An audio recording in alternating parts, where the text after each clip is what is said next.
اس کی میں نے اپلیکیشن آج تک نہیں دیکھی. دوسری جگہ پہ ہمیں یہ کہا گیا کہ وہی درخواست رٹا کرو. ہماری آسانی کے لیے ترس آیا میرے استاد کو میرے اوپر کہ یہاں پہ صرف ایک جملہ چینج کرو, ضروری کام کی جگہ لکھ دو کل شام سے سخت بخار ہے, وہ بھی 104 ہے. نقصان ہم کیا کر رہے ہیں, یہاں ضروری کام کے سینٹنس سے سارے کام نکل گئے. جی میرے بچوں کو کچھ پتہ نہیں چل رہا کہ سالگرہ بھی ہوتا ہے, چہلم بھی ہوتا ہے, عقیقہ ہوتا ہے, کتنی چیزیں ہوتی ہیں, صرف ضروری کام. چوتھی کلاس کا بچہ کہہ رہا ہے کہ ضروری کام درپیش ہے, جیسے پورے شہر کے کاموں کا ٹیکہ اس نے لے رکھا ہے. غلط ہے جی. اس کے بعد کل شام سے سخت بخار ہے, نہ کبھی موچ آئی نہ کبھی چوٹ آئی. ریالٹیز ہمیں بچوں کو سکھانی ہے, جو ریئل حالات ہیں وہ بچے کو سکھانے ہیں کہ آپ نے جا کے لکھنا ہے. یہ رہا اس کا نقصان. کون سے 6 سوالات ہیں, کون سے 6 سوالات ہیں جن کو آنسر کرنا بہت ضروری ہے, اور وہ دیکھیں وہ بلوم ٹیکسانومی نے وہ سوالات میں یہاں پٹ کر رہا ہوں, پھر اسی کے جوابات بھی میں آپ کے ساتھ شیئر کروں گا. نمبر 1, بچوں کی یادداشت کو کس طرح تیز کیا جا سکتا ہے. نمبر 2, ریممبرنگ کے بعد دوسرا کیا ہے, بچوں کی تفہیم کو کی صلاحیت کو کس طرح بہتر بنایا جا سکتا ہے. بچوں نے جو یاد کیا اس کی سمجھ کیسے آئے گی اس کو.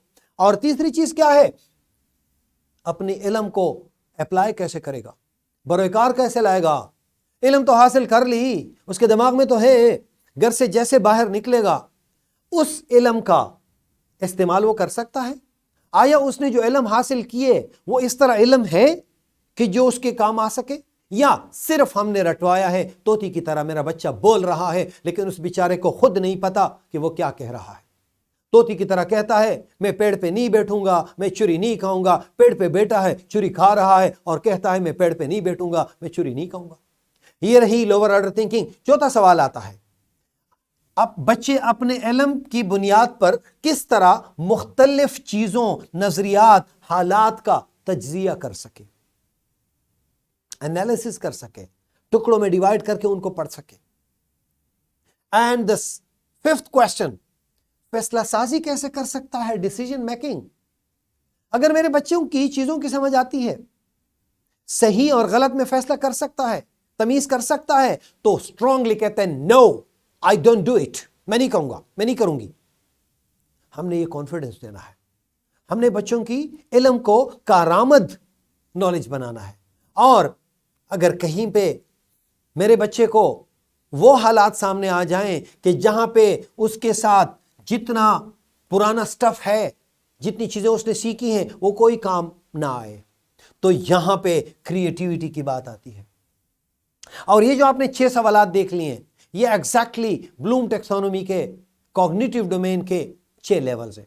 اینڈ اسٹارٹنگ فرام ریممبرنگ, سب سے پہلے ریممبرنگ کیسے کریں گے, منی چیزوں کو زیادہ سے زیادہ, جو آپ کو نظر آ رہا ہے ریممبرنگ زیادہ ہوتی ہے, اور اس زیادہ ریممبرنگ میں سے ضروری نہیں کہ یہ ساری کی ساری ریممبرنگ وہ انڈرسٹینڈنگ میں چینج کرے, لیکن ہماری کوشش ہوگی کہ جتنے بچے کی ریممبرنگ ہے زیادہ سے زیادہ ریممبرنگ کو انڈرسٹینڈنگ میں چینج کرے. مطلب جو اس نے یاد کیا ہے اس کو سمجھ بھی آئے. اور تیسری چیز کیا ہے, اپلائنگ 1 2 3, جو اس نے سیکھا اس کو اپلائی بھی کر سکے. اور یہ رہی آپ کی لوور آرڈر تھنکنگ. اس کے بعد شروع ہوتی ہے ہماری ہائر آرڈر تھنکنگ. اس میں کیا ہے, انالائز کر سکے, انالیسس کر سکے, تجزیہ کر سکے, چیزوں میں اچھا برا, کم بڑا چھوٹا, ان چیزوں کو دیکھ سکے, اس کی ریڈنگ پاور ہو, وہ ایسیس کر سکے چیزوں کو, اور اس کے بعد ایوالویٹ کر سکے, ڈیسیجن میکنگ. اینڈ میں اس کے پاس یہ صلاحیت ضرور ہو کہ وہ یہ کہہ دے کہ یہ صحیح ہے اور یہ غلط ہے. اور اس کے بعد ایز آئی اسٹیٹڈ ارلیئر, جیسے میں نے پہلے کہا, اگر ان کے پاس جو اویلیبل معلومات ہیں, جو علم ہے, ایسے حالات پیدا ہو جائیں کہ وہاں پہ وہ کام نہ کرے, اور اس میں یہ بھی صلاحیت ہو کہ وہ اپنی طرف سے کچھ کریٹ کر سکے. اور اس بنیاد پہ اگر میرا بچہ ڈگری لے تو اس کی یہ ڈگری نہ صرف اس کی ذات کے لیے, اس کے خاندان کے لیے, پورے ملک کے لیے وہ باعث فخر ثابت ہوگی. آئی وش کہ ہم اپنے بچے کو ریممبرنگ سے سلولی اینڈ گریجولی کریٹیوٹی کی طرف لے جائے.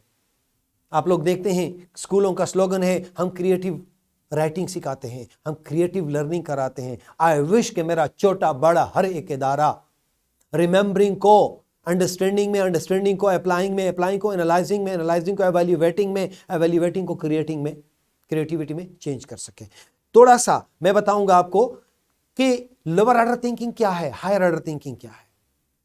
لوور آرڈر تھنکنگ جس طرح آپ کو میں نے ذکر کیا, وہ چیزوں کو یاد کر لے, یاد کرنے کے بعد اس کو سمجھ سکے اور اس کو اپلائی کر سکے یہاں تک. لیکن ہائر آرڈر تھنکنگ کب ہوتی ہے؟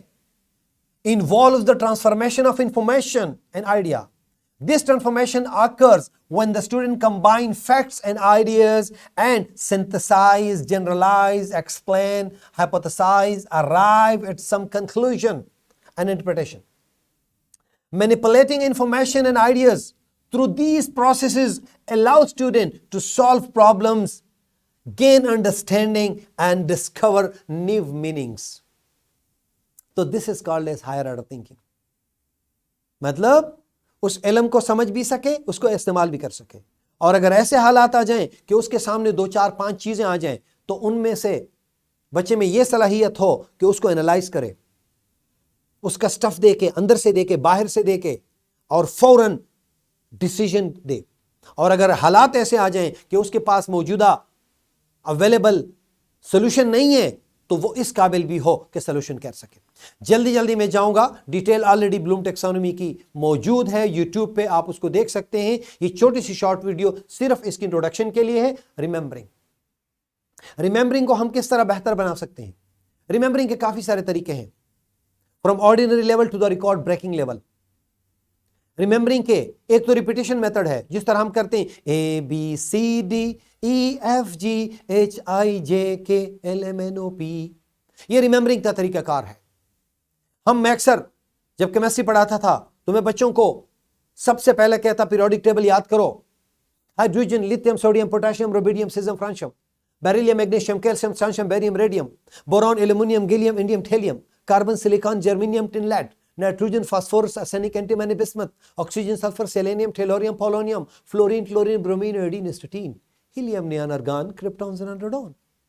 یہ کیا تھا؟ یہ پکچرائزیشن میتھڈ ہے. میں آنکھیں بند کروں تو مجھے پہلا گروپ, دوسرا, پھر اس کے بعد 3rd 4th 5th 6th 7th 8th group میں آنکھیں بند کروں تو مجھے نظر آتے.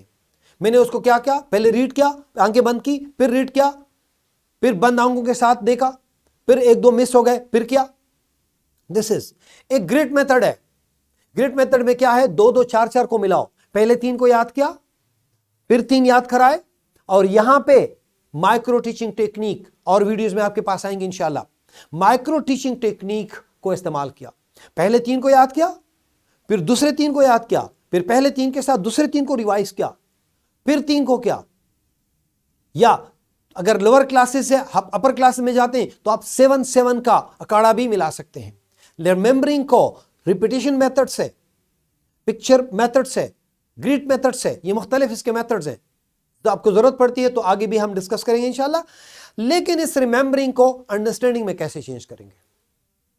جس طرح ہم نے بچے کو سکھایا 1 2 3 4 5 6 7 8 9 10, ہم نے یہ سکھایا تو بچوں کو دیکھا فرام لیفٹ ٹو رائٹ جاؤ گے تو یہ بڑھتے جائیں گے, رائٹ ٹو لیفٹ آئے گے تو کم ہوتے جائیں گے. جب بچے کو پتہ چلے گا 7 از بگر دین 4, یہ انڈرسٹینڈنگ ہے. سیکوینس ہوتی ہے. آپ نے کیا کرنا ہے؟ بچوں کی انڈرسٹینڈنگ ڈیولپ کرنی ہے. جب تک انڈرسٹینڈنگ نہیں ہوتی اگلے سٹیپ پہ جانا ہی نہیں ہے, کیونکہ اگلا سٹیپ جو ہے وہ اپلائنگ ہے.